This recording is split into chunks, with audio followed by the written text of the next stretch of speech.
Hello, everyone. Thank you for joining us today for today's live chat. Uh, Name entitled "Let the Numbers Do the Talking." So today with us we have the well-renowned KF Seetoh. Hey, How are you? How's everybody? yes. So today's topic is on the hawker heritage of Singapore, and perhaps to set the parameters for people who do not understand how um, what's the hawker heritage in Singapore. Could Mr. Seetoh explain how hard is it to be working as a hawker, the life of a hawker? Are we talking on 9 to 5, or we are talking about really extended time in terms of working, and also when it comes to preparation, when it comes to the commitment that one has to put in as a hawker? So there are two parts here. One is about the heritage, and the other is about life as a hawker. So we'll touch on the heritage. It's very simple. Singapore, after the war, everybody came out, had to struggle to find a new tomorrow. We were floating around, and then there were no jobs around. So there were a lot of migrants in Singapore. And what do you do naturally when there are no jobs and people are struggling? You feed your own folks, your Hainanese, your Cantonese. You got to feed your fellow Cantonese brothers, your Muslim brothers from Indonesia or Malaysia or anywhere, or and because they work and they have to eat a part of who they are. People fight on their stomach. This was back in the day. You eat who you are. Today, we eat anything that's trending on the internet. That's a different story. So over the years, that became a culinary culture that fed the public uh, wildly, comfortably, affordably, and richly so. Because you're not eating like street food from third world country or developing country back in the day where you're just barbecuing meats or just deep frying stuff. We had cuisines on the street. People were making dim sum. They were stewing Teochew ducks. They were frying Hokkien noodles. They were doing Cantonese porridge. They were doing Indonesian nasi and all kinds of stuff. Even Nonya Laksa on the streets. And then over the years, it became iconic to us. People, without thinking, know what they want to eat because it's who they are. I want to eat laksa today. I want to eat things. They feel for this kind of stuff. That's why over the years I say, hey, this is a damn good story. Uh, we don't really tell this story. So I started Makan Sutra 20 over years ago to to talk about this whole rich culture that we're having. And then I did TV shows, I did my books, I did events and all that to cherish and honor this food culture which is of, by, and from the people.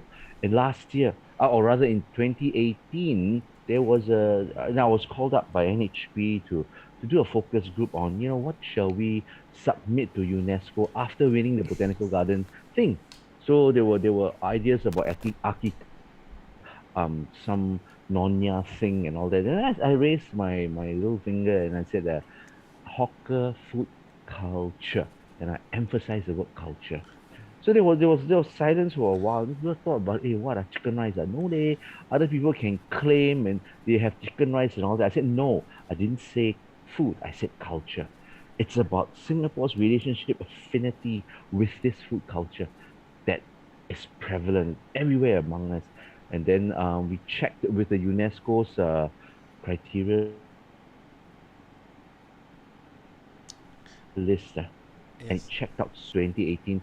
Prime Minister mentioned that we're going to submit this to UNESCO. And last December, middle of last December, we got this recognition.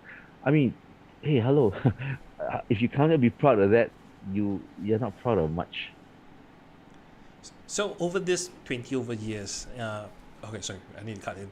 So over this 20 over years of dabbling with the hawker culture, what kind of change have you observed? Has there been a fundamental change in terms of how a hawker operate and the kind of difficulties, challenges they face? Well, what's your take on that? To the second part of the first question is about life of a hawker. Yeah. Let me Yeah, yeah, share sure, with yeah. you first before I talk about changes. The life of a hawker is not easy. We can wake up early in the morning and then you got people selling anything from char kway teow to to teochew mui to laksa. They got lontong, they got soto, the works. if you go and check how these dishes are done, they're not easy, and they're not your 15-minute wonder dish from some TV show chef that shows you how simple things. I did a little study. I spent a day following this hawker who sells curry noodles, another Singapore icon, at Hong Lim. And I asked them, how is it like? They show up at 3 a.m. By 3 a.m., they lift up the gate. And they start cleaning up, they start boiling, they start washing. And I saw them. I just sat there, had how many cups of coffee and watched them.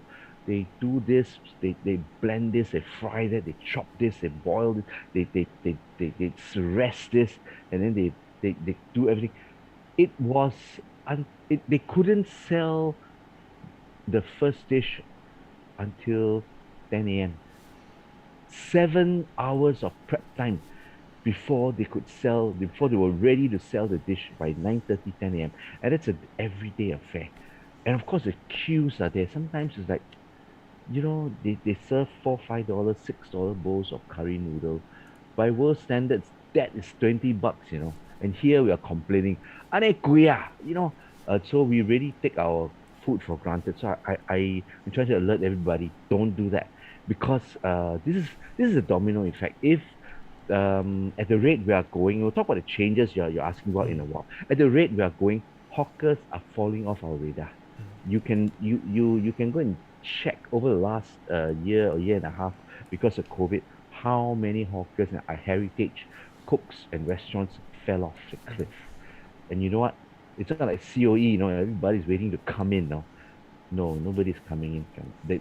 Our younger generation, they are frightened about the stories they hear, and they're not stories; they are real, about being treated horribly. Customers treat them like they owe them a living. That for that $3 of something, and then the long, long hours, the heat, the toil, and then they rather be bloggers, they rather be influencers. So there's this danger of the replacement ratio falling way behind the dropout ratio. So in future, the supply of hawker food is going to be down, but the demand will still be there. And what's going to happen when there's more demand and less supply? Prices go up. Yes. And what's going to happen? People may come out, "Hey, listen, I'm going to I'm going to sell automated hawker stores." They hire simple people to kind of finish the thing, but everything is made in a factory. The guy is just there to warm it up and do this stuff. So back to your other question about moving on. How is it? What are the changes? When I've been noticing hawker culture for 20, 30 years, and I've seen things grow. And for example, there are a lot of dishes that you may not see hawkers do artisanally, handmade stuff down the road. Back in the day, people would cook with wood fire, and you see them laboriously. They will pound, they will grind. Today, you call a packet of spice to come, you just add your stuff, and it's ready. So a bit of that food love is lost. To capture this, nobody's capturing this. There's no hawker school you can go where they'll teach you, or hawker academy where they'll teach you about the whole gamut, all the different faculties of being a street food professional. That's different from being a hawker. A street food professional understands what's going on, what their potentials are, what their craft is, what they are doing, why they are selling. They understand the social media game. They understand food heritage. They understand location. They understand themselves. So they sell what they sell, and they mean something to a new breed of customers. This guy who's standing there behind this shelf doing this is a soldier of our food culture. They defend our food culture. The pride is different. It's just that we don't have this. You want to be a hawker, maybe you go and attend some NEA course that asks you to take over somebody's succession, go into a succession program and learn. But you don't have the 360 skills to be what it takes to be a world-class street food professional. Look, Look at what about Kaya people. They went around the world. They understood their business. They understood their story. We don't have that. And if anywhere in the world should set up a hawker academy, or a hawker college, it should be Singapore because we are world class, because we are UNESCO. So, going forward, Sito, what do you think we should do to support and promote our hawker culture? Uh, I don't know, man. I think firstly we should start in the schools, the young kids. Get a training program, let them have fun and understand the food. So they grow up with this in their system and they grow up understanding. When you understand food culture, you understand your own country, you understand your own family, you understand your forebears, you know where the food came from. And it ha- it and these programs for kids needn't be so didactic, it could be fun. You make them go out, you make them guess. You want to go and play games, cook, and then you have some kind of a challenge. Imagine we have uh, we have our own hawker master chefs, master hawker, for kids who can fry the best char kway teow. Mm. You get, oh, I tell you, the whole country want to watch. Correct. Correct. And you ask them go out and do research, and then you progress to a secondary school, national level, the top heritage chefs competition. Cook the heritage stuff. None of that fancy stuff. Cook the real things that your grandfather ate. Something like what Japanese TV shows often have, where they have their artisan food specialists come and cook a particular dish, and they would see how much hard work it goes into cooking this dish, and how and have judges engage how unique the dish is. Yeah, yeah. That's storytelling. A lot of people can't tell stories. They can't tell Mirubus, They can't talk about Mee Siam, story about Mee Siam. Siam is the word for Thailand, the ancient name for Thailand. But you can't find that dish in Thailand, man. Very funny. It's like how Singapore noodles cannot be found in Singapore, but famously found in Australia or in the western parts. Yes. All these are very interesting, those stories. So we need good storytell behind our culture, our food culture, and distill it to a new generation. For if the new generation doesn't come on board, respect, love, and enjoy this food culture, our food culture will die. Okay, I want to get one question out of the way. Would you suggest having suggest people paying more for hawker food? It's a tricky question. I've been asked that many, many times. While a lot of people out there, oh yeah, we should be paying more and all that. But I've seen poor people who can't cook, no time to cook, too tired to cook. They can only afford at the end of the day a $2, $3 meal to get by. How are you gonna answer to them? And there are not just a few of them, there's a lot of them, and hence the reason why hawker centers was built. It was meant to uh, feed the working class. Oh, I need to contest you on that because I saw an article that's actually from the IPS. So it quotes the former Mr. Goh Chin Tong, former Yeah, I head know him. of former head. He said that the only reason we built hawker centers was because we needed to get hawkers off the street. So yeah, basically that was the So reason. it was an environmental Yes, reason. concern the It hygiene, wasn't yeah, correct. It yeah. wasn't meant to But protect the. but of course, subsequently, the government realized how important this hawker centers were in terms of community and interaction and also providing affordable food. Exactly. Yes, then they accepted this as the fortunate side effect of this consolidation. So if you talk about food culture, and then of course we talk about NEA who leads this, but NEA isn't the best agency to lead this. Their environment. There's tourism, there's education, there's entrepreneurism in a plate of char kway teow.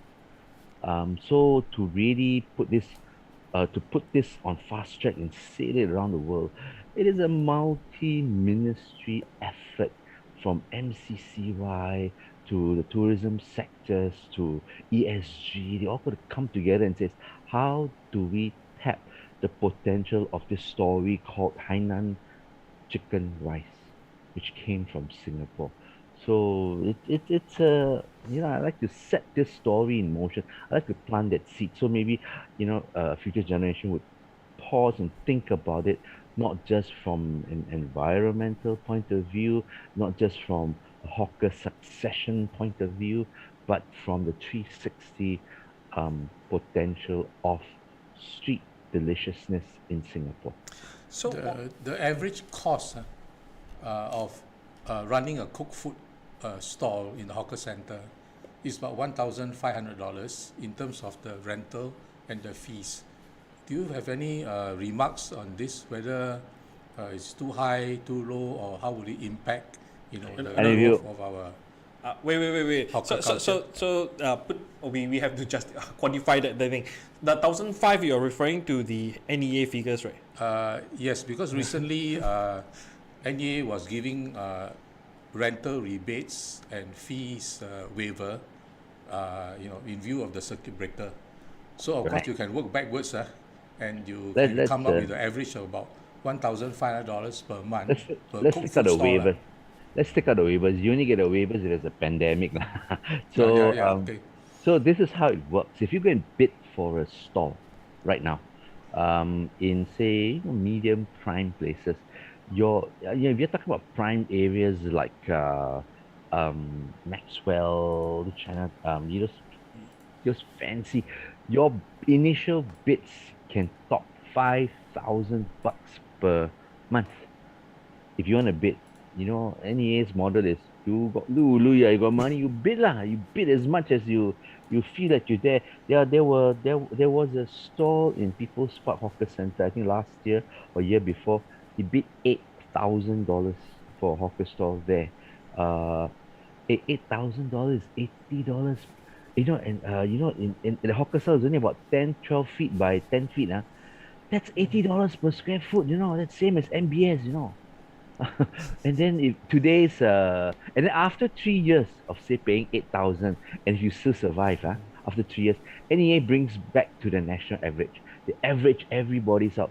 And then they say, okay, you're in it for the long haul, we'll charge you the national moving average, which hovers around 2,000, 1,600 to $2,000 right now, currently. That moving average can change. So if you stay around 3 years, yeah, it can move back down to about a couple of thousand, which is still $20 per square foot. Cheaper than Food more court. expensive than Orchard Road, more expensive than Orchard Road.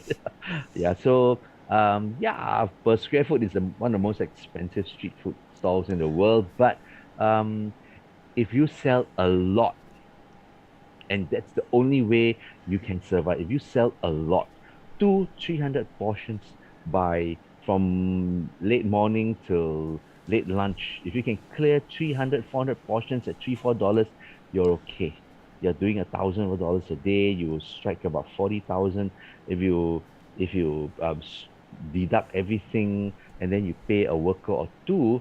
You probably wind up $3,000, $4,000 in your pocket. That's like 12 to 15 hours a day. Some take 2 days off a month. So it's a lot of work. But if you have a very good system, you know your food very well, you know what works, you know how to slice your one chicken properly into 12 delicious, agreeable, decent portions Without waste. without waste, Yes. $3, $4. Hey, if you shift about 10, 20, hey, that's quite good. Now. You can have a salary plus profits. So a lot of hawkers today, they just struggle even to pay themselves a salary, let alone profits.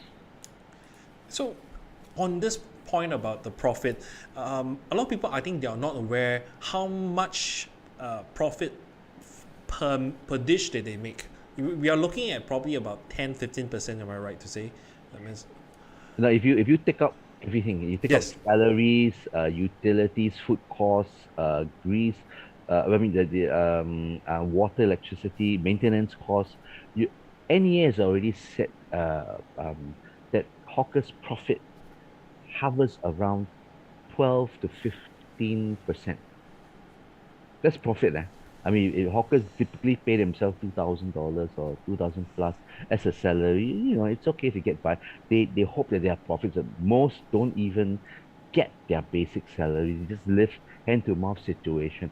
Now, back to this thing about delivery, this big issue now about delivery slicing into their business, asking for 30 to 35%. Hello, their profit is 12%. No? If you want them to take 30%, you're asking to give them the salary too, not Yes. let alone the profit. My profit and my salary was 送给你 ah. Who? That's why it's not rocket science for any hawker to say, yeah, I will sign up for your 30%. For that 30% delivery business model, it just doesn't make sense. Right. It's not that they are adverse to taking up new technology or a new business model. It just doesn't make any commercial sense for them to adopt this. So as the government pushes more and more into this digital age, they're trying just so hard to reach into the hawker heartlands. A lot of these older folks or even common sense thinking folks will be left behind for very practical reasons. They can say, "Oh, it's very convenient." Is it a convenience at the expense of me not being able to afford education for my kids and pay the rental and the mortgage for my house?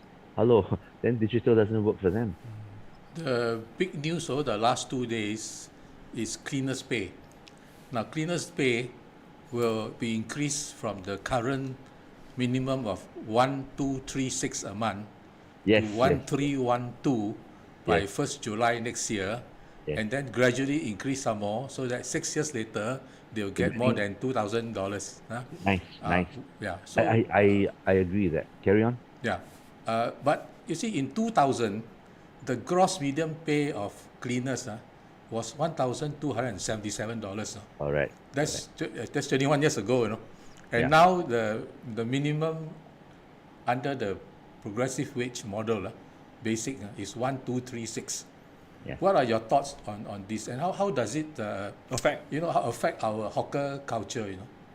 Yeah. So firstly, let me give you the simple facts. Once you earn 2,000 and above, you pay taxes already. 2,000 below Singapore thinks they consider you poor. Once you go 2,000 and above, they start, so of that 2,000 they're gonna earn in about what 6 years time, they're gonna start paying tax. They're gonna come back down to about 1,000 plus again. So that's one thing. People be happy. They don't mind paying. That's all right. The other thing is, Okay. why are they reserving these jobs for Singaporeans? I don't understand. I have seen some cleaning companies. I don't know how I think they got some quota to hire. Yes. Maybe our Malaysian friends. They are very effective. I've seen them move. And they got time to sit down, listen to music. But come crunch time, they move around. They are very effective, and they are paid like $1,000 and it's a lot of money. They get by. Some of these companies provide them housing. They feed their family back home with that 4,000-5,000 RM. ringgit. Yes. And it's a lot of money for them. They're very happy.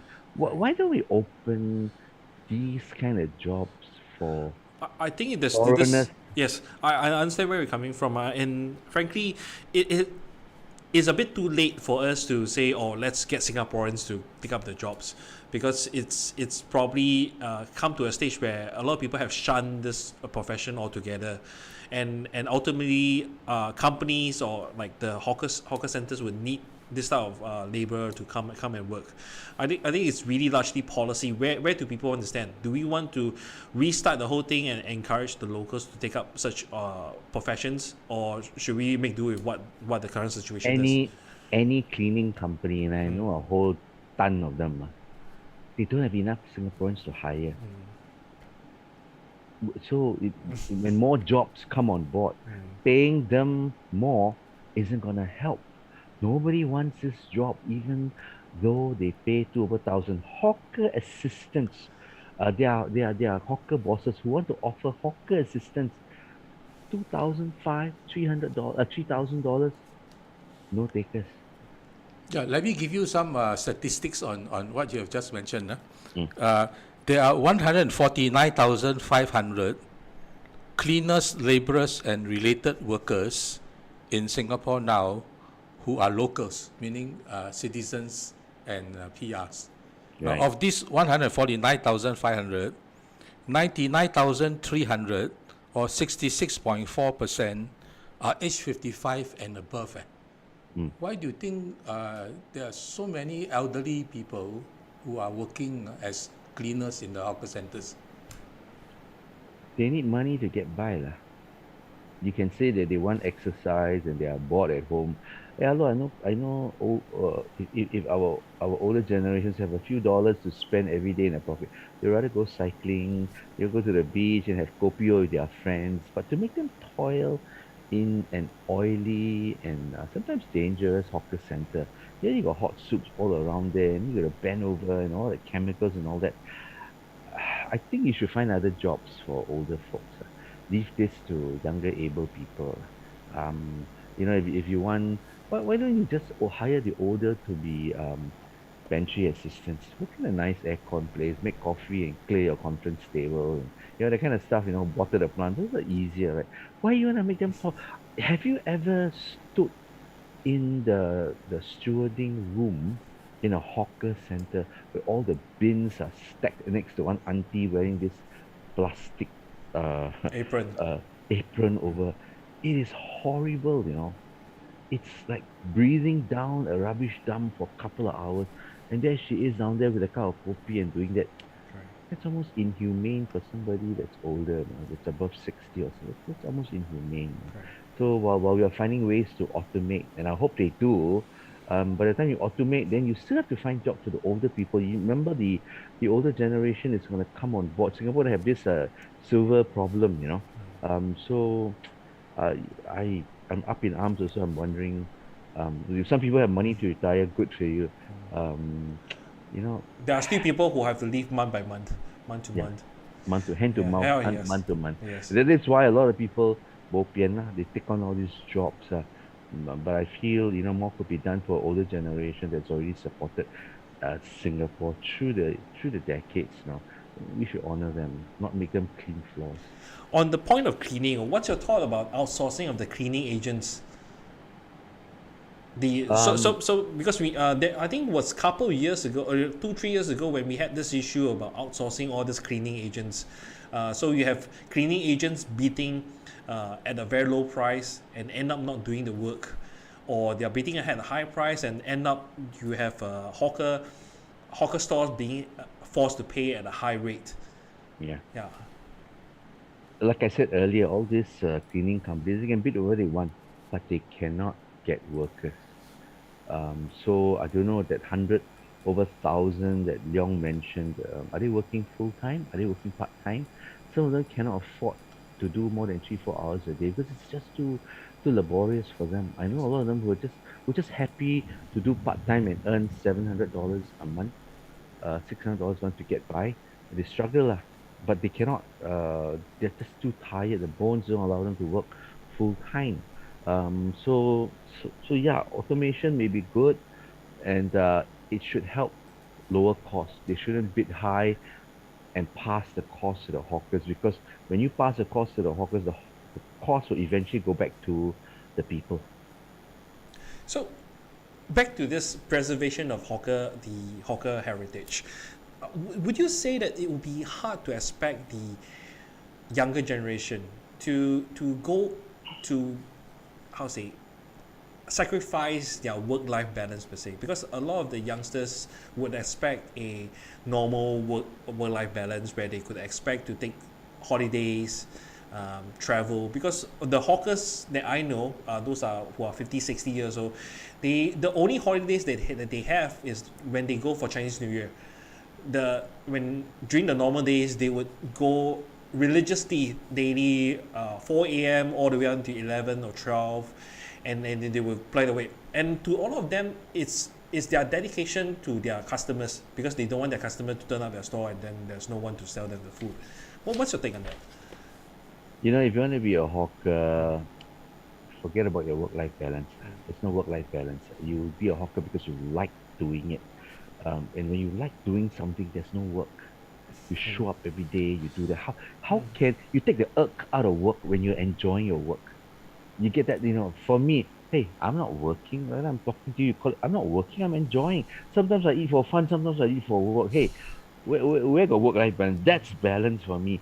So, I mean, if you're looking for work-life balance, 9 to 5, lah, ideally 4 days a week, lah, go find somebody who's willing to pay you 9 to 5 and work 4 days a week. Those are getting rarer and rarer. So you should go and grab whatever of those jobs are there. Today, people work, especially a new generation, they like to do something that's meaningful. They like causes. They like to make this world a better place, make tomorrow better than today. So find something meaningful. Once you do that, you realize, hey, I'm really enjoying my work. I can put in the extra hours because that's my life. That's my work and off time life. I really enjoy it now. So I think this kind of thinking will set in for a new generation. So work-life balance, I think there is a different twist to this. There's a different interpretation of that as we go into the future. But wouldn't that be hard to encourage the youngsters to go into this trade? And you also point out just now that we don't have a academy or say where people can learn the trade to how to cook char kway teow or whatever. Of course, there's suggestions that we would have a diploma for hawkers, but then I think at that age, maybe people are if were to commit at that age to go into hawkering, I think might be a bit too young to set right, because people might be thinking I would go into this particular trade and eventually go into something else. For example, accounting or financing. Which, like example, I went to engineering, but eventually I could go somewhere else. But if I were to go hawkering at a very young age, wouldn't that be like limiting my future possibility? Well, you're not trying to be, we don't use the word hawker. We use the word, don't use the word hawker. Yes. Street food professionals. If you have, I mean, look, there was a person who started selling, putting a little beef patty between two buns. And he created this clown, and then he sold burgers. It's essentially street food. Look what they turned it into. A mega, and then another colonel, he fries chicken. Fried chicken, look what is it? It's a multi-million dollar business. So if you are a trained food or street food or hawker food professional, you will know about these kind of business models and you know how to get into it. So if you get into it, you're not, if there's this academy that distills this kind of potentials and information to people, you won't be thinking about hawker stall already. You'll be thinking, you will one shot, you can look 10 years ahead. I can start today. Within 6 months, I know what's going to happen because they have the chops, they have the ammunition to think about maybe not just franchise licensing programs. They go into sourcing, they go into partnerships, they go into international expansion, and they think that Singapore is not just one market. Or rather, Singapore is just one market. The world is my oyster because I'm hawking UNESCO class street food culture. Okay. Let me give you some interesting statistics. In 2012, the NEA started a Department of Cleanliness. And in that year, the media reported that the monthly cleaning fees that some hawkers pay will increase by as much as 156%, from $240 to $614. So my question to you, Seetoh, is now cost is an issue in, I guess, supporting and promoting hawker culture. So what are your thoughts on how we can mitigate the cost issue for hawkers, and hopefully in so doing maybe also reduce the cost to consumers in terms of food prices? So yeah, true. Rentals, operation costs, manpower costs, ingredients costs, and all that is impressing on the hawker's ability to sell food that at that sweet spot price that people love. If you sell 350, you can still make money. And the lines will form. But if the pressure on this 350 comes to change, then this fellow will adjust it 50 cents more. And 50 cents more is nothing to a lot of you all, know. to a lot of people out there, it's a lot of money, because that's the only thing they can afford. It it has a lot of pressures on society. uh, People may not be able to eat that well anymore because it's so easy to just charge hawkers. Hey, you gotta pay this, gotta pay that. Everybody wants to make money. Yeah, well, that's normal. It's not a sin. But if in the course of doing so, it affects this culture, then we got to rethink what we can do because the hawkers who out there serving three, four, $5 meals. They're actually doing national service. Mm. Actually doing it. They're not selling food. They're doing a service. You go to other countries. I mean, you say, oh no lah, Malaysia food cheaper lah. Hey, think about it lah. A dollar for dollar. See, you are a 3,000 Singapore dollar graduate. You are only paying $4 for chicken rice. You try being a $3,000 grad, 3,000 ringgit, which is about that much. I think graduates in Malaysia earn about 2 plus to 3,000 ringgit. They don't pay 4 ringgit. They pay 10 ringgit for nasi ayam, or even your meatball hor fun. They pay 8, 10 ringgit. So we have it good. Our prices are ridiculous, And then again, people over the years have taken this cheap, affordable prices for granted. So there's cost pressures for them to raise the price. It affects society. So we really got to rethink what the hawkers are doing. Are we out to make money from them? Seetoh, let me answer this question. Recently, the NEA made a statement that it does not profit in the management of hawker centers. I'm going to throw a question to you. Do you think it's a good idea if the NEA not just manage hawker centers on a not-for-profit basis, but maybe run a loss in order to support and promote our hawker culture? Now, they say these social enterprise management companies don't make money. I don't know. Their books are not open. I have reason to think that they don't. Sometimes I think, hey, but if they are collecting $2,000 rental per store in the 180 stores in Old Airport Road, 1,008 times 2,000, and then you calculate. Infrastructure is already there. You calculate. I like to ask, hey, where the money go to? What are you spending on in that?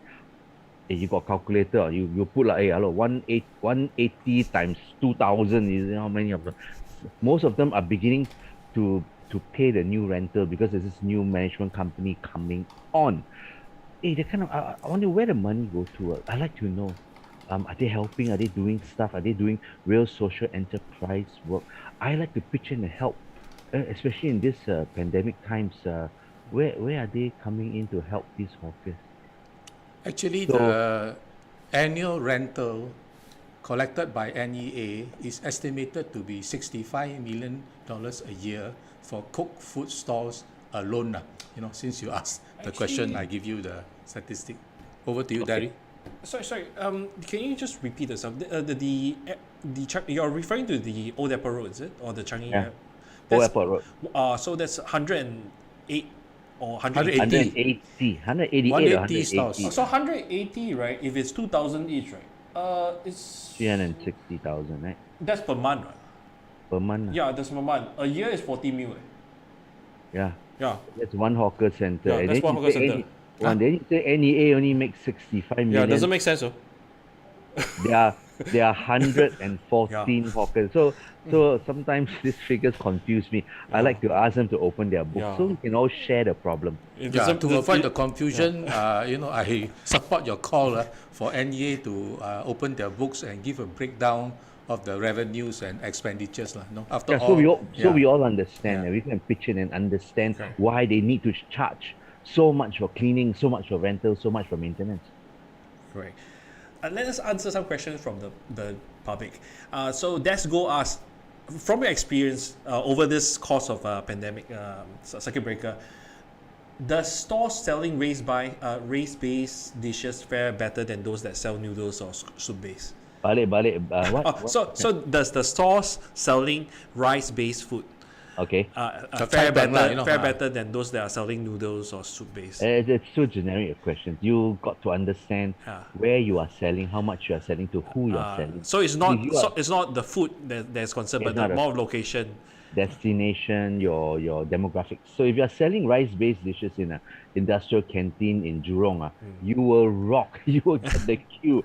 These fellas will come, they pile on their rice, your mechanics and all that who's keeping our Singapore's engines alive. They pile on, and these fellas can't stop selling. So if you're selling in a say a more chichi hawker center, rice may not always work, especially if your crowd has learnt about keto Keto diet. Yes. keto diet or vegan. So you got to be smart about what you sell, where you sell, how you price yourself also. How about what's your thought about food trucks? The food truck culture. So, well, food truck culture, I made a pitch, and I made a proposal, and I had leeway, and they asked, okay, go ahead. But then I sat down. I said, hey, before I sign on the dotted line and move this, I want to go back to the reality. I did some market research with the people, and the hawkers, they came back so easily. They tell me, and it's true. It's cheaper to run a restaurant than a food truck because of COE. Oh, Seetoh, I loved your Makan Sutra show. So can you tell us, what is die must try nowadays? You know Cantonese 良先生 you know Cantonese 死都要食啊，係啦，而家嗰個嚟玩乜嘢要死都要食咧？死都要食。It's to die for. Yeah. So what? It's your last So dish. if I'm hungry now, what die must try? what's dishes? You ask yourself, if you ask yourself, what if the angel of death came and said, 梁先生, I give you 5 more minutes before I drag you to heaven or hell, what are you gonna eat? What's your choice? Oh, What's your it last should be dish? the zhong, the dumpling that my mother used to make. When I helped her to make when I was a little boy. Yeah. Cantonese with the tau suan inside, right? Yeah. Wow, best that one. Very hard to find with tau suan inside the bacang with all the. How come I love nowadays it. so hard to find that thing anymore? Not many people make it because I think people commonly like the Hokkien one. A lot of people like the Hokkien and then the Nonya Bachang and the Kichang. So I think there are some who sell it, but not much. The Cantonese Bachang with the tau suan inside. Oh, I love it, man. Now you remind me. Tomorrow I'm gonna hunt down, man, who sells this. Hey, I saw you this morning. You went live, right, at Bugis and Queen Street, right? Correct. Huh? Yes. What were you doing there? Just telling people about the hawkers, how tough it is for Encourage them. people to go and tap out from there. Oh, very good, very good. Yeah. Hey, next time you go, can bring us along, no, so that we can eat some Yeah, dai I just want to eat. You just want to eat. Hello, I'm 67 years old. Every day I wake up, So young. the first thing I think about is what to eat. Okay, another question from Desco. Are there certain food that may go extinct in the hawker center because they are harder to prepare or less profitable, and the lower generation are not willing to invest the time and effort to master the cooking? Some have already disappeared. Like what is it? I forgot. They take parts of a pig head, and then they cut into little pieces.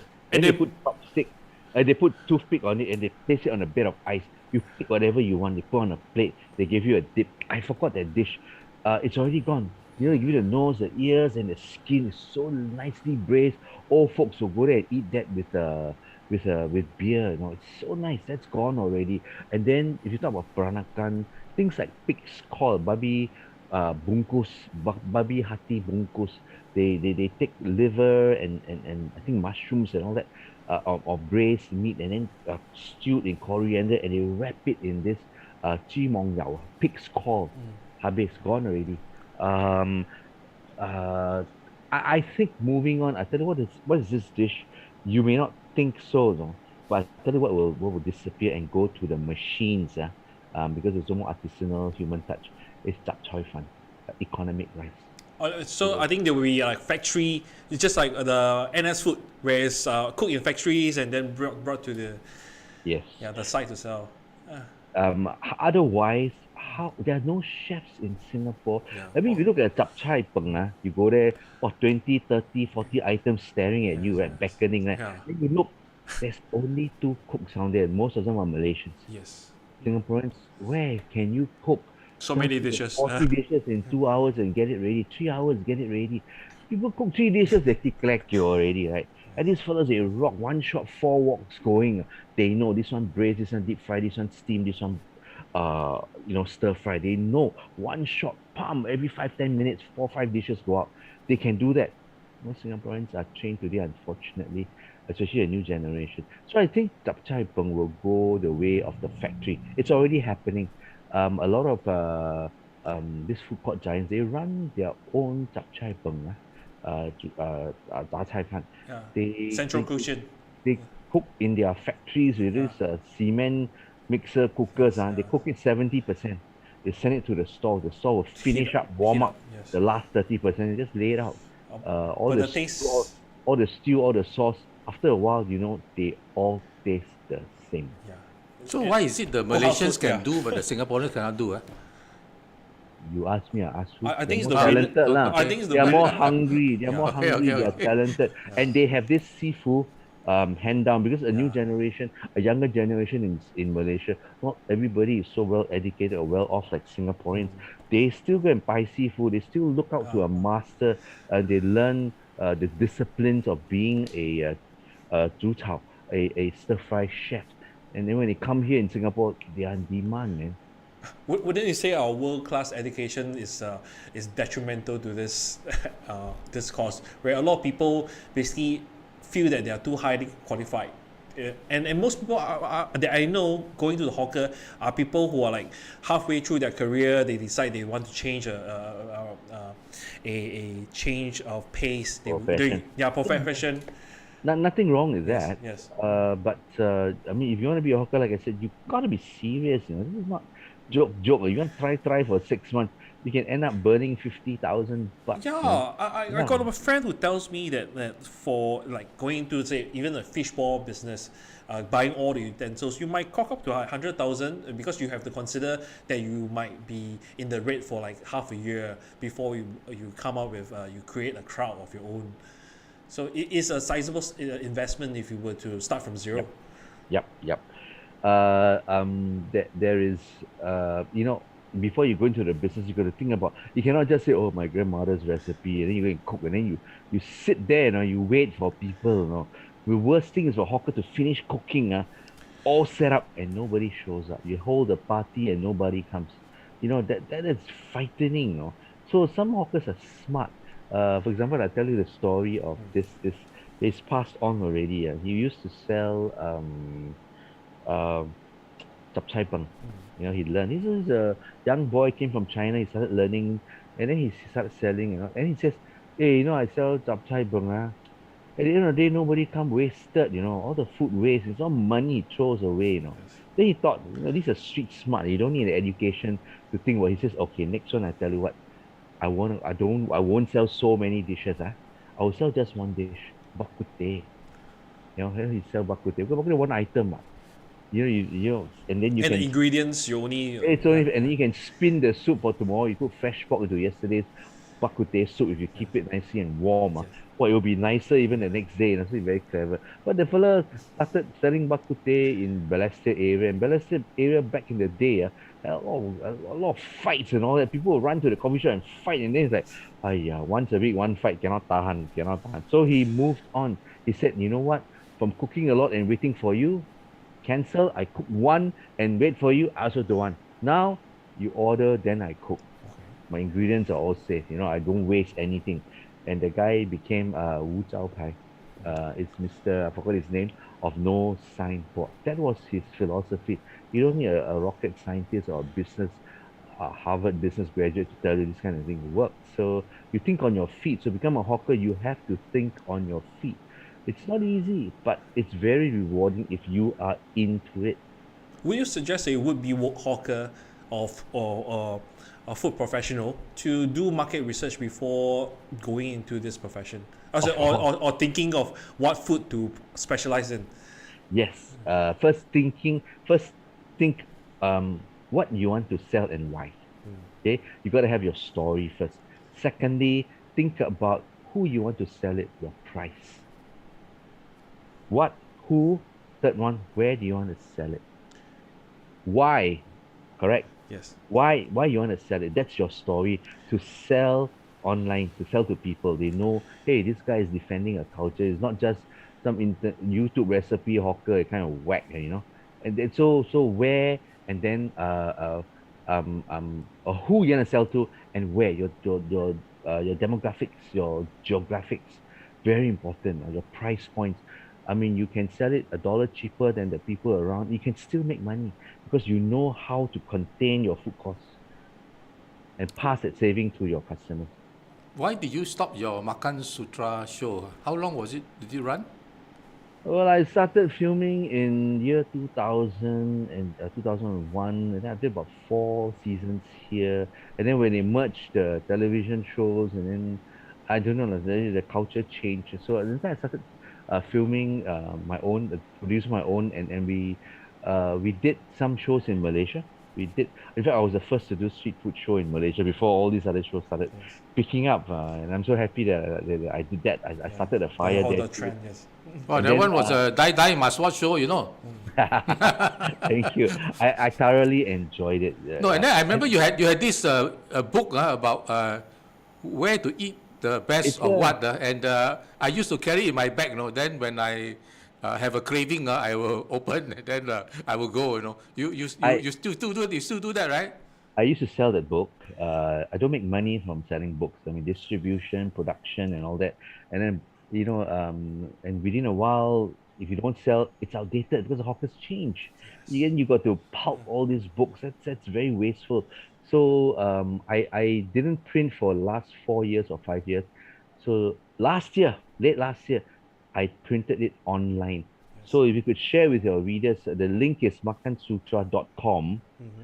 slash ebook and with Makansutra.com Slash slash ebook. ebook. ebook Okay. you get Free to one, log right? on Free, right?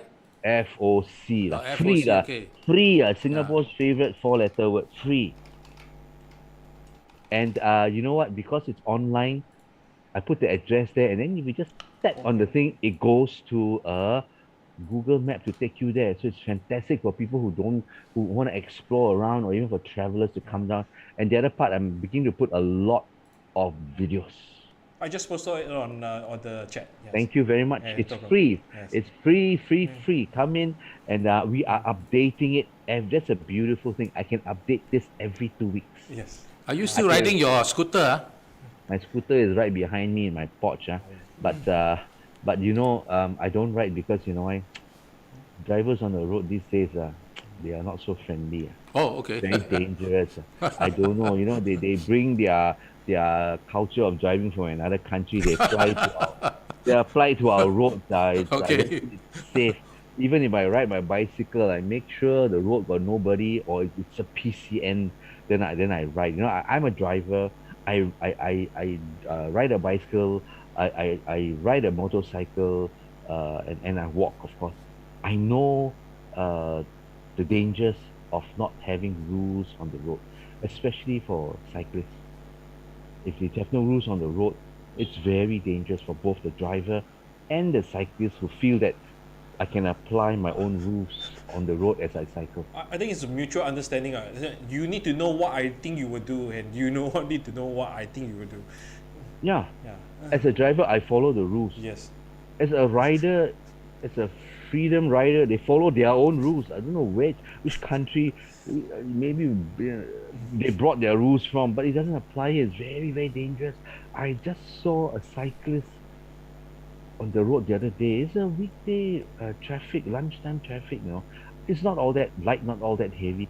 That guy was, he's like he's doing the Tour de France, riding so fast. He overtook the bicycles in front of him on the second lane. He just swerved into the second lane like a car would overtake a slow-moving bus. It's like that. No mirrors, just went out. And I saw that car. The guy just missed him. The guy didn't even bother to horn. It's like, what the hell, horn for what? Because the rider is right, according to him. Yeah, according to him. Yes. You see, so it's very dangerous. So whoever's listening, please understand, we need safety on the road. When there's an accident with a rider, a cyclist, you can bitch all you want, complain, you can scold our prime minister like all you want. When your leg is broken, it's broken forever. Correct. It's always the rider who is on the losing end, even though Four he might wheels, be right. four wheels versus two wheels, who will win? Correct. And then if you go, but if the driver says, no, I follow the rule, the rule that the government set, I did my level best, but I wasn't trained. You guys in your driving, you never trained me to look out for freedom riders. My friends always lament to me that, oh yeah, this place, the food now tastes terrible because they have changed the chef. And typically he says, oh, the chef is from, another country. That's why it's very saltish or very oily or what. I mean, is Well, this, is well, this, is this something that, is the happening the or what? the lament is this, because food courts, private food courts are allowed to hire foreigners, provided you have the quota. You have 9 Singaporeans, they allow you to hire one foreigner. I think Malaysians are, I don't know, 3 or 4. Um, so if you hire a nonchalant fella who doesn't, uh, not well trained, even the hawker themselves are not well trained to teach. Hawkers, they don't know how to teach. You want to learn from a master, their idea of teaching you is 这样 lah, Yeah. like that lah, like that, like that, like that. It's Okay, let's mimic, trying to let's mimic more, the. let's more. Yes. You don't teach the student to own that flavor. You like, okay, I'm gonna say this word, nasi lemak. Okay, pause. Can you taste what I'm saying? Yes. Correct. Yes. 两心上, you know, wow, the coconut rice, the sambal, sweetish, sour. Yeah, before you can smell already, yeah. You can taste what I'm saying. Just because you own that dish in your heart. So a new generation of hawkers, whoever foreigners or locals, they have to learn how to own this dish before they can cook. You don't just gasak on internet recipe and hantam. When you eat, people can tell one, no, you cannot bullshit people one, no. Even poor people, they are very fussy, kalipeng boho, not nice. They can. So don't play.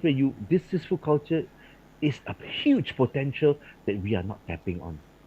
So like you have a lot of seniors who even after they moving to a new residential area, they will take an hour ride or bus Yeah. just to Yeah. go to a particular Yeah. store because they want to rekindle that taste.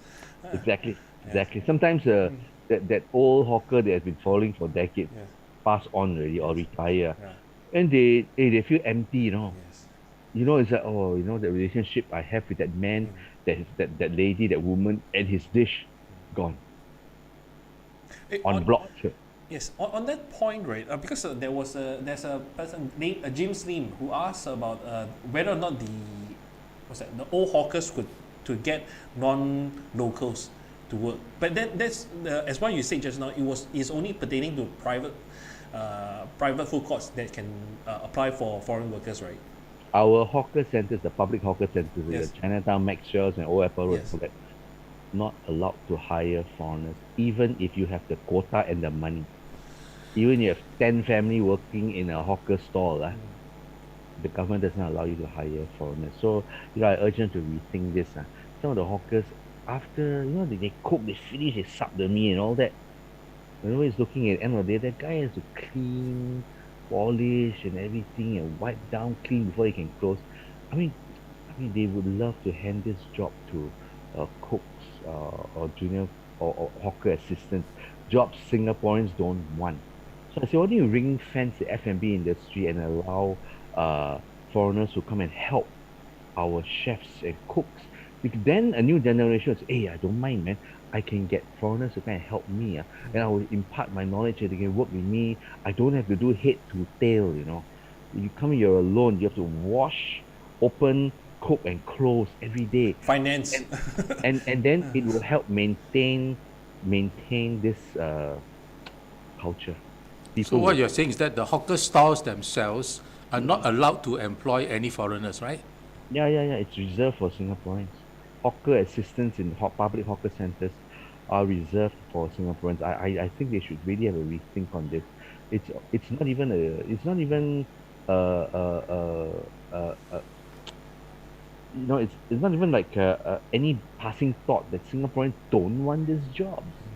They don't even want to be hawkers, let alone be a hawker assistant. And then the hawkers are left to hire all these very transient cooks, older folks, people are in between, the job hoppers, they come in 3 months, 6 months, they zao. It is not easy. even if they are paying graduate starting salaries, 2005 or 2002 for a poly graduate, or even 2006, 2007. I You think know, most they would. get I think most they would probably apply, but they will not stay long. yeah, of course. Yeah, They they can't take the long hours. They can't take the you stress. try doing your interview standing up lah. Yes, After a while, you cannot tahan already, you know. correct. You have to stand there 10 over doing hours. Yes. from 11:30 non-stop until 2 or 2:30 to serve, and then before 11:30 they are there at 8 a.m. to do all the cooking standing up. So they are standing up how many 6 hours, 7 hours before they can sit down for their kopi on there and put their legs up. They are very coarse vein ridden legs, you know. I understand that this rule that if you're an original hawker, you must be stationed at the store for a certain number of hours a day. Is there something like Yes, that? I think you need to be there at least half a day every day, to qualify as an owner of a hawker store. Was So it? is that good or no good for supporting and promoting our hawker culture? What do you think? I mean, if the guy is sick or he needs to take a long leave for some reason, go and travel. I mean, they got to like inform them. So it's good and no good lah. People go there and say, "Why are you closed?" So to a certain extent, it's good because it discourages hawkers from subletting their stalls. Yes. That was the point I wanted to ask. They don't want, they want to discourage this idea of people balloting for the store at a low price and then subletting out to. Yes, Yeah. yes, yes. That is already almost disappeared lah. But there are some very old hawkers who need that $1,000 to get by every day. So they have a hawker store that they had bid for years ago. They pay a few $100s and still are at that old price. It's still under their name. So what they do, they Half a day? hire no, they hire cooks to help them cook. In short, they're subletting their store, but they call it a hire. I mean, these are practices on the ground. They skirt the law. So they the are still people owners, but they hire the subletter. hire. Yeah. So these subletters pay Subletter. them Yeah. pay them Yes. $1,500 or $2,000 Correct. above their old ridiculous rate, few $100 rent. And these new hawkers are happy. So the only responsibility for this original owner is to go every day and sit there for half a day chakupi. Okay. Which If hawker any- centers have the most expensive rentals? Do you know? Well, I think it's Maxwell. The bids average. I mean, if you look at people who bid these places, they average around 4,000-5,000 bucks. Maxwell Road, the hawker Maxwell center, Hawker. 4,000-5,000 a month I've for the seen. stall. Some of them cannot last. Some of them last after 3 years. Their rents go back down to the moving average, national moving average, which is about 2,000 bucks. So do you think there's something wrong with this bidding system? Because it seems to be, driving the costs up for Yes, hawkers I and think food so. prices and what have you, I mean. I mean, you bid for a high stall and you're expected to charge low, you know. So the old previous, I think I wrote this piece some years back about the social enterprise. They are charging flat fee. They all, I don't know, they all came to the reason that their average price should be $4,000 for a hawker in this managed by social enterprise. So I made this article. I say it's ridiculous, and and then after charging them 4,000, they say, hey, you have to sell something below $3 or $3 or less to cater to this social enterprise philosophy. I say, hey, hello, how can you do that? So let if you want them to charge cheap, you yourself as a social enterprise, running a government built public money hawker center, you should think about your charging policy. You make sure that they can survive selling $3. That And you know was. when they sell yeah. $3, the hawker selling, who are the ones who pay $3? It's the rich fellas that come and buy $3. Giam siap rich, The average fellas they will pay $3-4. They want a good meal. The giam siap rich ones, they tell me, hey, where die lah, park their car down there lah. They see, and then they got fancy phones and all that, So something is wrong with our culture. This what happened for the what, Bukit so Panjang. what, sorry, Yeah. what was the system like before they changed to this social enterprise and bidding for the highest bidder? What was the system like, before all It was this. still Balloting, it was still bidding. It was still bidding, and NEA can tell you, yeah, there are stalls that went for bids as low as $2. yes. Yeah. But $2. you don't know where lah. Some far-flung corner, Yeah. ghosts also don't go. You know? So I don't know, but now, they can tell you people bid successfully for $50 and all that. Yes. It's quite complex, this bidding system. You got to understand what you're selling. For example, if NEA, I think they are trying to encourage people to sell Muslim food, because our Muslim population don't get enough to eat the same thing. So if you are selling, so this is my idea. So if you are selling, say, Chinese food, but it doesn't have pork or lard or alcohol, you go and work with a Muslim partner, you go and buy all the halal ingredients, and you make fishball noodle lah. And then you sell all this beef kway teow lah. All this can be halal lah, easily, all the ingredients lah. And then you know what? NEA will say, oh, I think largely if you bid for a Muslim reserve stall, the rents are ridiculously low. 2-figure, 3-figure, you can get a stall. Two-figure means less than $100 a month. Less than $100. Okay. Yes, I've seen some people open $50 stalls in town, and some are paying a couple of $100. So it's also good. NEA is encouraging this. But so you as a hawker, you got to be smart. I can sell beef kway teow, authentic as it is, Teochew style. The Chinese will come and Muslims will come because you use halal ingredients and you partner or work with a Muslim friend. The James Lim asked about GST. So the hawkers have to pay GST for the supplies that they purchase, the ingredients they purchase. But the thing is, they cannot charge the customers the GST, isn't it? I mean, provided you make $1 million, lah. I mean, most hawkers don't touch the kind of No, numbers. yeah. They know. So, I think the ingredients. I mean, Gordon Ramsay paid the same price for the same Sakura chicken he uses for his fried chicken, and as the hawkers who are selling you chicken rice, So, so the GST thing is. So, So I think the follow-up question will be, when the GST raises from 7% to 9%, would the hawkers be affected? of course. Yeah, because the 2% increase to on GST doesn't mean 2% in cost. It will be much higher. Yeah.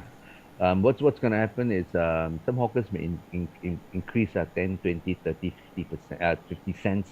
Some hawkers won't increase their price, but you see the portion getting less. Okay. You get more noodles and the fish ball smaller a bit. Yeah, more rice and the ingredient. A lot of countries don't charge GST for food because they see it as an essential goods. Do you think we should do that so? I don't know, man. I don't have all the numbers why we should or should not. I have no. I'm not a finance minister. I don't know. Okay. I think I agree with Mr. Seetoh in terms of Singapore's hawker culture is unique in the sense that where else in the developed countries where you can buy food so cheap at such so affordable. I think if Leong were to state the figures in terms of how many people we earn less than $2,000, or I think I can give you. $1,500. There are about 650,000 employed residents who earn less than $2,000 or are unemployed as of June 2020. 650,000 earning less than $2,000 or are unemployed June 2020. And this 2,000 is including the employee CPF contribution, which is typically 20%. So you're absolutely right. There are so many people earn so little. Generally speaking, if our hawker food is not as cheap as it is compared to say other countries, they will be really very stressed. Yeah, without the hawkers centers providing the affordable food. Yeah. Okay, so this person commented saying that Malaysian for hawker food is cheaper, but however we covered just now saying that if value by value, they are more by expensive. earning power comparison. Yeah. If you say a person earning $3,000 here versus a person who earns 3,000 ringgit, they won't be paying the same amount. Our dollar, we stretch our dollar more for food than they do. Correct. If is there any other questions coming from the general public? If not, let's look at the thing. You have any questions? So, Seetoh, how long have you been doing this? And I'm curious, how did you get started in the first place? And what were you doing before you became Singapore's most famous Icon. foodie? You know? Yeah. I was a photographer, photojournalist with the then Straits Times, and it was fun. I really, when I saw so much, I learned so much about my Singapore, and lunchtime was always a treat. I was zipping around Singapore with my scooter lah. The scooter zipped me around, and all my seniors would tell me, "Hey, you go there and buy nasi barang." Then I suddenly learned, "Hey, wow, hey, there's a lot of things going on here." So after they became SVH, I think uh, I love challenges. When you go SPH and you merge everybody, there's so much challenges. You don't scoop. There's a word we used to do right under your competitor's nose. You get a quote, you get a story, you get a picture that ran right under their nose. We love the challenges. Now after that, I didn't find much of a challenge. So I went out to do my own photography business, and then later on, I felt, hey, I'm a storyteller, and I love my food. And why not we tell stories about our food? And I see how the Japanese do it, how people in love with Thai and Vietnam food. Hey, but we have hawker center, we have all these great cuisines. We got a story to tell. So I started Makan Sutra, and I had no idea what this would evolve into. I just wanted to print a guidebook because I'm into publishing, I'm into photography and design and all that. And then wow, the opportunities grew. Nobody know what this business is all about. You can go into. So I started going into TV, I go into food courts, I go into consultancy, I did events, I did the World Street Food Congress, an event Mr. the late Anthony Bourdain so heavily supported. And then you begin to see, you understand the potentials of deliciousness. Hawker food delicious. The potentials are immense, from entrepreneurship to education to tourism to trade. So, have you received your National Day Award already? Don't have lah. Sometimes, I didn't do this to get National Day Award. I did this to get national awareness. People are aware of it. They buy into what I do, and that I'm happy. I tell this story about the hawkers. People buy, and that's National Day Award enough for me. The whole nation comes together and agrees with you.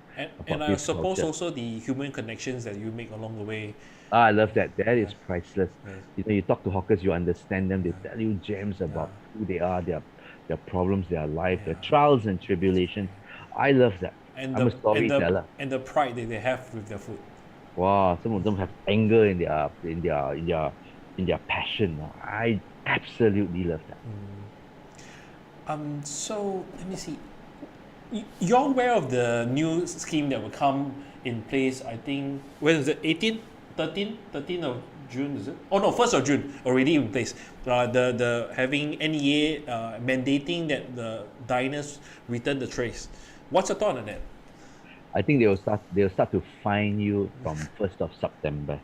Yes. There'll be warning given, first, then and start then to they fine. will fine you. Is it $300? 300, yes. Oh, $300, okay. Whatever lah. Yeah. This is my thing lah. It's their admission to failure that they can't breed a gentle and more conscientious breed of Singaporeans. They have to resort to fines. This harks me back to Prime Minister Goh Chok Tong days when he said we need to build a gentler society. 没有嘞. What happened? Mr. Goh, if you are listening, what happened? I was looking forward. I said, hey, yeah, man, a gentler society where we all look out for each other. We all understand who we are. We're here to build our families and this country together. But I don't know what happened. Maybe internet turned that around, and people are a bit more, lost track about being a responsible member of society. So, to something like returning trays, they have to find people. I find that quite sad. But unfortunately, I think it will work. I want to ask you something. I remember when I was young, it's quite common for the neighbors to come by every other day to give you something that they have cooked or something, and then you do the same. Nowadays, it hardly happens. I do that. I do it with my neighbor. I still do it. It's fun. You get to know your neighbors better. When you give food, people hearts open. So you should start a campaign doing this again, revive the old days. Most people don't cook nowadays. Yeah, most people don't cook nowadays. I mean, if Oh you yeah, do okay, that okay, yeah. and buy ingredients from the wet market stalls, they are hawkers too. They are hawkers back in the day that sold cooked food, that sold seafood, meats, vegetables, and things, brooms, and all that, right? So after the government swept them off the streets, they relocated them to hawker centers. You know, hawker centers has a food section, Yes. a wet market section, Cold food section and wet market and section. a retail section. Yes. All those were hawkers back in the day. So all pay rent to NEA and they are regarded as hawkers, whether they have a lock-up stall selling or they are. I think if you go to Wampo, you see at the corner one hawker store, they are mending clothes, right? They can make you a shirt or a pants. They are tailors, They are hawkers too. So go and enjoy them. And if you buy fresh meat from a wet market hawker, I just realized I just went out to prove myself right. It's almost half the price than at the supermarkets. A slab of 1 kilo some chamba, fatty belly pork is half the price. Then it's almost half the price than you would get at the supermarkets because you pay for the packaging, you pay for staff to deliver to all that. So understand that. If you want to cook at home, buy from the wet market, support them. The supermarkets are doing very well because there's a whole bunch of people out there who will never go to wet markets. To you, it's like going to hell. And I think one thing people don't realize going to wet market, buying all these ingredients, is that the people selling you can get advice in terms of like cooking, how to cook this, how to better use this ingredient, and they would when you get to know them in a long-term relationship, when you're in a long-term relationship, they would give discounts, or they would say that okay, seasonal discount, what I say. And this is the thing, if you go to a wet market, it's greener. Just bring your own little pouches and bags and reusable bags. You take that and you put in a reusable bag. You go to a supermarket, automatically they zip tie, zoom, mum, so many bags, so many styrofoams. Hawker, hello, newspapers or your wrap vegetables or your mahjong paper, they wrap. And then you can just grab a bunch of, I only need so much for this couple of days. Yes. This much of shallots, put in a bag. 几多钱啊 auntie 多少钱啊 The agar-agar, they say okay lah !aiya! 隆重 10 call lah $10 for everything and then you strike a friendship with them. Yes. Say auntie, you got that vegetable or not? Auntie, you got this part, you got this fish or not? I can reserve for me. Hold lah, I order for you. You can have that relationship with wet market hawkers if you go down, because there are people like you and me, they are normal people. They too have mortgages to pay. They live in public housing too. They're regular folks. They need your support too. Do you know if they still teach cooking in the schools? Home econs. I don't hear a lot of it. Otherwise, my friends' children, my godchildren, they'll be telling me about it. You get them cook. You get all these cooking classes. I think in community centers. Some of them, I don't know how effective or how much of them are doing. But those are good courses to learn, to go to. If you get a chance to learn local food. I mean, if you read about, what's trending, the Pao Fan recently was a trendy thing. Pao Fan. And then if you cook a whole bunch and then you give your neighbor, hey, I just made, it's so easy to make a big bunch. The soup, the rice, and then the fried crispy rice you put on top with some seafood, you give your neighbor. I tell you, friends already, man, you go for a holiday, your neighbor will jaga your house, man. Oh yeah, back to the tray return. There are some people who say that they are not returning because they are concerned about the cleaners not having the job. Because the moment you start to clear the trays for them, the cleaning companies will see no need for to hire the cleaners. Yeah, then if you don't hire the cleaners, then your cleaning fees got to go down already, right?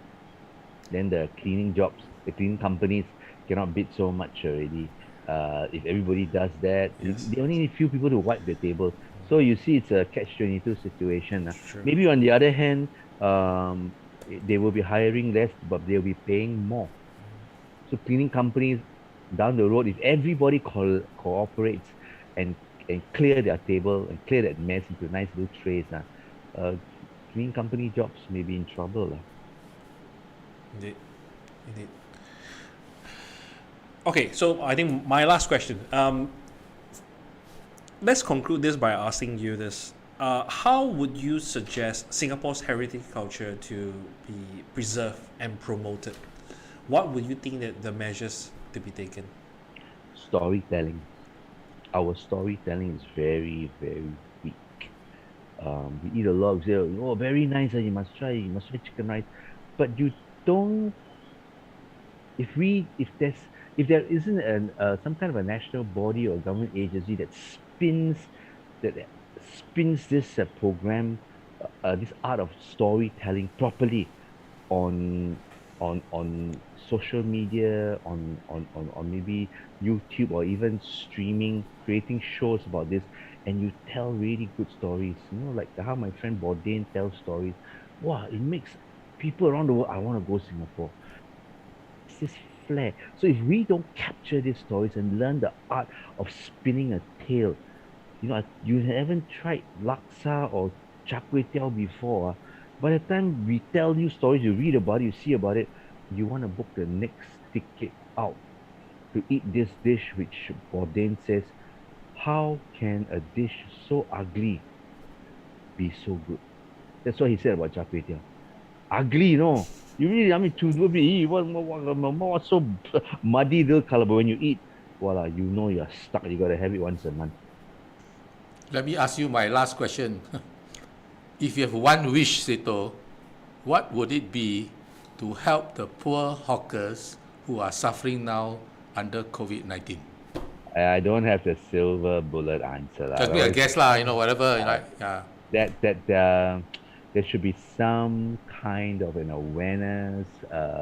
Maybe if the government wants to come up with some online, some module, some program to help them deliver, that the hawkers can maintain their prices and don't have to be eaten up by online operational costs, which affects them. The hawkers should just keep selling you at the price you are comfortable paying, and then pay the delivery riders. The delivery riders need to make money. They are doing a fine job. Especially this pandemic, meeting so many people, their job is quite tough. So pay the riders, and just get the hawkers to keep selling food at that price without eating into their low margin profits. How about cutting rent? Some I don't know how much cutting rent will help. You're paying, most of them, NEA will tell you they are paying average across the old and new one, only paying about 1,200 or 1,300, right? I mean, it's not a lot, Your manpower alone, one guy standing down there doing nothing, cutting and washing, that's already about $2,000. So, sometimes I think if they could give them more affordable manpower that they could tap onto from, say, the region or neighbors, like qualified chefs, to go and help our hawkers, and then they can maintain their pricing low, and then they spread out the manpower, their workload. It will help a lot.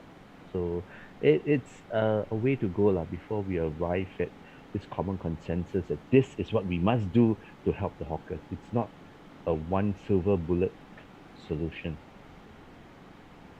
So on the online story, on the storytelling, would you say it would be good to have a storytelling of like different districts, like Whampoa, you have like in Jurong, it's because based on my very layman kind of knowledge, the good food seems to be like on the east side, east side or central. No, not really. Yeah. Jurong has some what I call blue collared makan gems. People who eat regularly, dishes that people can eat regularly. If you go to Boon Lay area, you look at just how busy during the phase 3 period, packed to the rafters, and be pre-COVID. Wow, it's so. I mean, it's not talking about areas. It's not about, the story should be about the person, about three things, places, faces, and the flavors. And the Geography. journey. all this is part of the journey. Oh, I see. The food culture, their geography, where they came from, Yes. and the food. All this will spin to make people understand. Wow, you know, a newer generation can tell you about burgers. You know, wow, what kind of meat are wagyu? They read a lot online. They can tell you things you don't even know about cuts and how they slice and how they pan and how they smash that meat. But you ask me to talk about local food, 不可以. Lor mee, wow, lor mee, lor mee. Oh, I don't like lor mee. That's it.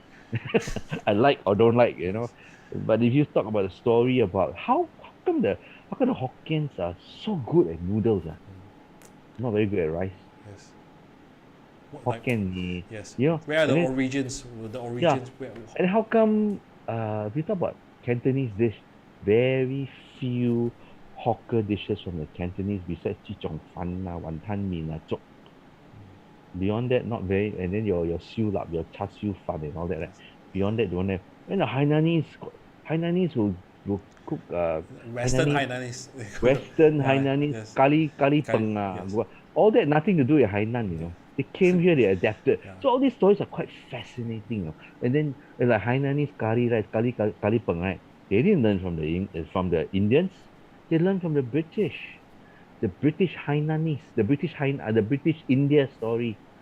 British were enjoying curry in their homes in India. They were already adapting curries. When they came here, they taught the Hainanese in their who were their helpers back in the colonial days. Hey, you do curry like this, and then they are not spicy. It's just so, where you find pork chop and sardines and meatball and all that on a curry rice, don't have. It was an invented dish, Right. and today it's iconic. Yes. Yes. And it's a story of the Hainanese. They gave a lot of dishes to our country, including Hainanese chicken rice, Rice, yes. which is not from Hainan. Yeah. The It's Hainanese- born here, isn't it? Yeah, it's a Hainanese, Singapore Yeah. Hainanese, Yes. created by the Hainanese. Yes. They gifted a lot of dishes to us, and it didn't come from their Your hometown. heritage. Yes. Yes. They just plucked it from the air and whack. It's a fantastic story. And today they became culinary icons of Singapore. Yes. So we have come to the end. It's one and a half hour. Thank you so Wow. much. Yes, 1.5 hour. Thank you so much for being here with us today. Thank you. And I hope the readers have enjoyed the session with Mr. Yeah. Seetoh. Yes. Yeah. So And, do learn more about our food culture. Just Yes, click on to my free ebook, the link that you put out, and Yes. I hope you enjoy. And give me some feedback on my social media page, my Facebook or Yes. whatever. Tell me what you think, and I'll update them every 2 weeks on the fly. and like what Mr. Seetoh has been recommend everyone to do go and tapao from your nearest hawker center to support them, the stores, Yeah. during this pandemic. Yes. We need to keep them alive. Yes. So, okay. So I'll be closing this session. Thank Thank you. you. Bye bye. Have a great week ahead. Bye bye.